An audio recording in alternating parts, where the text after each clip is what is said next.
Good morning সবাইকে। এই যে আমাদের গ্রামের আজকে একটু আউটসাইড এরিয়াতে আমি চলে আসছি। তো আপনাদের কাছে একটা জিনিস শেয়ার করতে চাই, সেটা হলো কি, এখন আমাদের গ্রামে আর কেউ কৃষি কাজ করতে যাচ্ছে না, কারণ কৃষি কাজে অনেক মেহনত এবং মুনাফা কমে গেছে।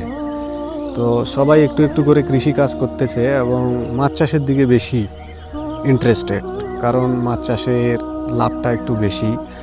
আর সবথেকে বড় কথা হলো যে আমাদের দক্ষিণ দিনাজপুর জেলার অশোকগ্রামে বা তার আশেপাশে এলাকাতে মাছ চাষের এই জন্যে লাভটা বেশি যে এইখানে যে মাটি, এই মাটিতে কিন্তু জল ধরে রাখার ক্ষমতাটা বেশি।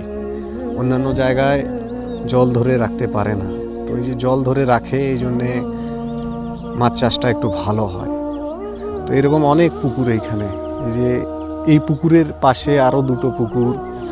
আর ইন্টারেস্টিং জিনিস হলো যে কারো একটু অল্প একটু জায়গা হলেই সে মাটি খুঁড়ে একটা পুকুর বানিয়ে নিচ্ছে।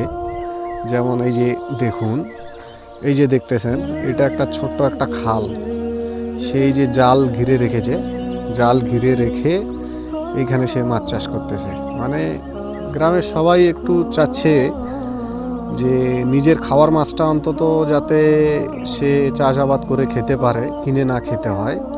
সেই জন্য সবারই একটা ছোট ছোট করে পুকুর, সবাই চাচ্ছে যে আমার একটা পুকুর হোক এরকম।